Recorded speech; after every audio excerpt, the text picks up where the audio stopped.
He's got fans.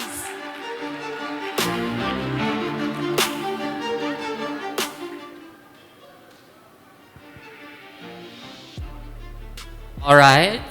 All right. So I won't be singing for today. Oh dear. Yeah. Could But you please? actually, I can, but I wasn't invited for that for today. Thank you for that wonderful introduction. So once again, I am Ajan Harloi, and my topic for today is about LGBT plus inclusion in Southeast Asia's financial systems. So this topic is deeply personal to me as it intersects with my identity, my lived experience, and the insights that I want to impart with every one of you today. I identify myself as part of the LGBT plus community. Uh, Way back, okay, I started my career in a global financial industry, and I once transitioned in education sector. And then all throughout my career, I decided to embed my LGBT advocacy. For in fact, way back when I was still working with Deutsche Bank, I was part of Philippine Financial and Industry Pride. We were the one who established this. So this is a nonprofit organization who advocates for LGBT plus inclusion in the workplace. And we are among the first to improve the insurance benefit policies for LGBT couples to name them as beneficiaries under domestic partnership. This is important in Philippine context because same-sex couples still do not have the legal right to marry. And now I continue that mission as an educator this time and as I engage with this topic that I will be sharing with you today. So first, let me start first of emphasizing the word inclusion.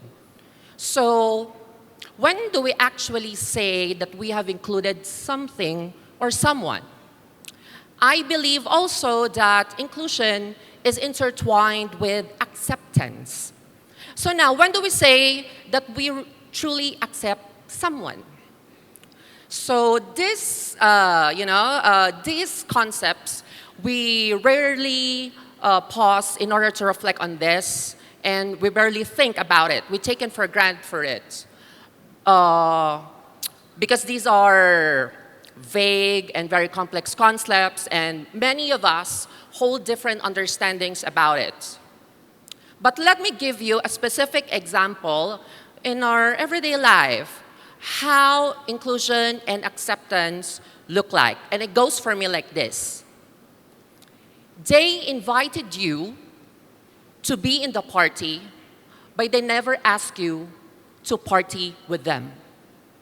For me, I believe that this is false inclusion.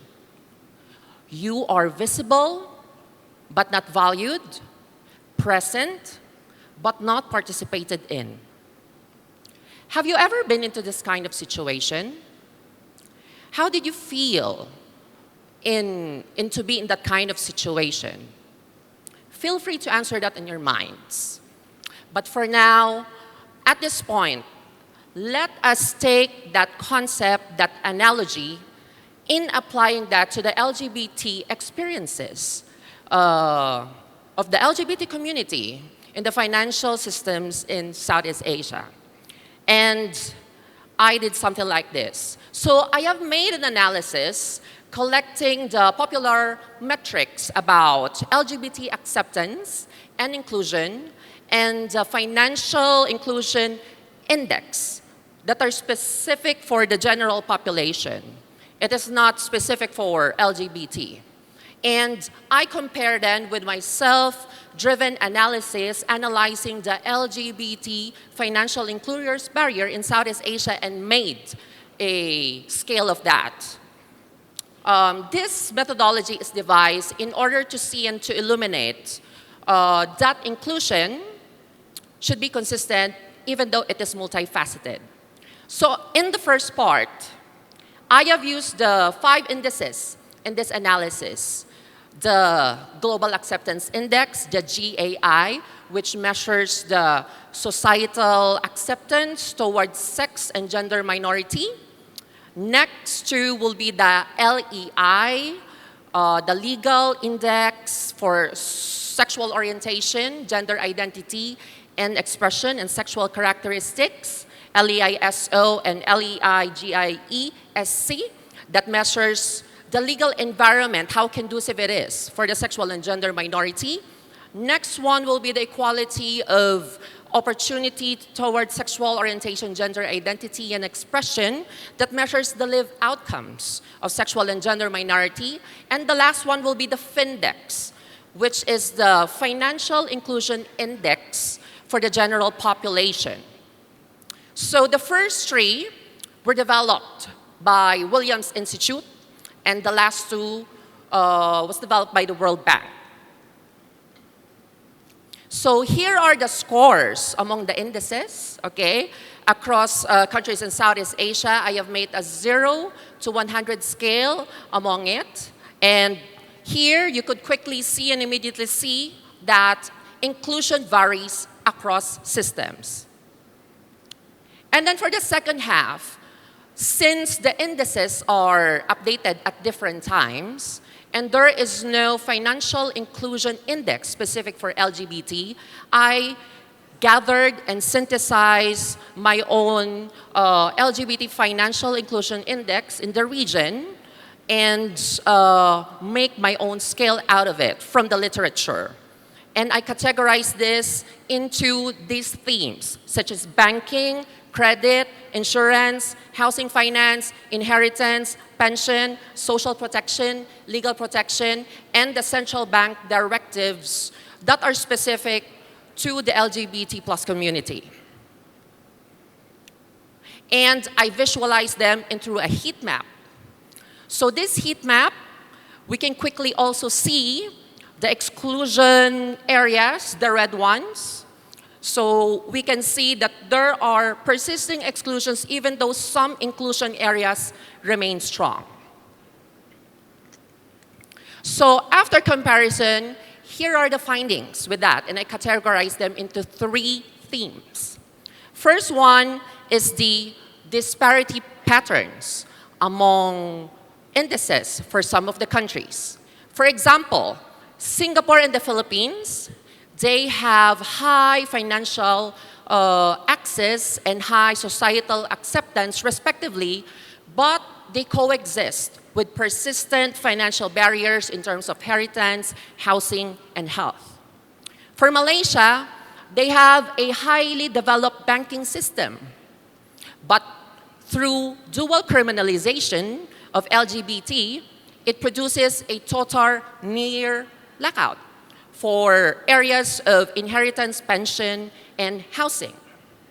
For Indonesia, even though being LGBT is not criminalized, the decentralization and the rising conservatism results to a de facto or without the practice law exclusion for the whole financial life cycle.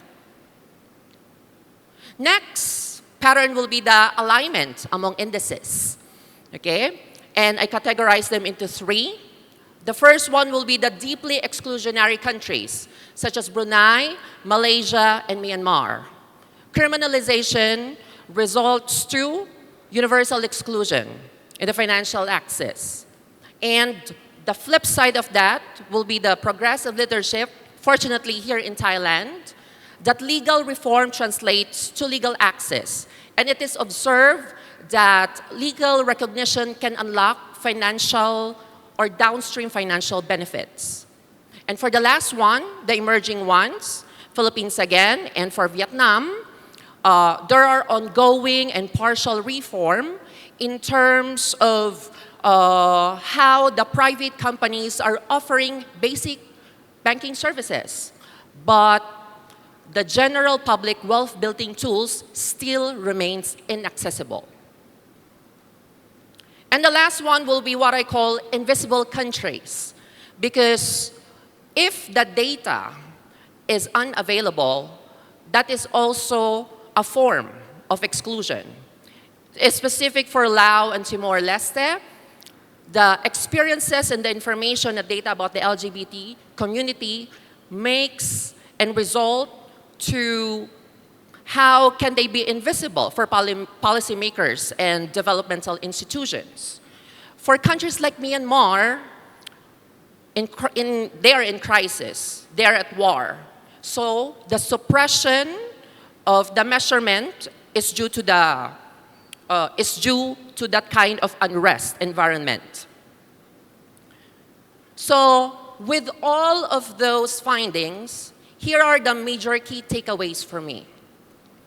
First is that the Financial Inclusion Index, or the Findex, masks and did not reflect that LGBT are being excluded. The total inclusion can improve even though the LGBT community are excluded. When we average across everyone, we tend to forget and miss those that are systematically left out. Next will be that the lived outcomes is better and is mattering more than what's on the law on the paper. Legal protection mean little if there are still discrimination, stigma, or institutional bias in making or delivering the financial services and the public services. Next will be that legal recognition is definitely necessary, but it is not yet sufficient. Legal recognition, if it is not enforced, if it is not implemented, and there is no institutional change, even though for legal recognition, the door opens for LGBT community, technically, without those, the door remains closed. And lastly, decriminalization is just, for me, the starting point. Removing criminal penalties may definitely reduce fear, but it does not necessarily translate to safety, opportunity, and access. So, with this brief presentation that I have for everyone today, I hope it resonates with you, and I hope we're all reminded with me that true financial inclusion is not achieved at the point of the reform, but at the point when the people's lives actually change. So that's it for my presentation and my little bit talking, and I hope you get something out of this session with me. Thank you so much. Thank you so much indeed.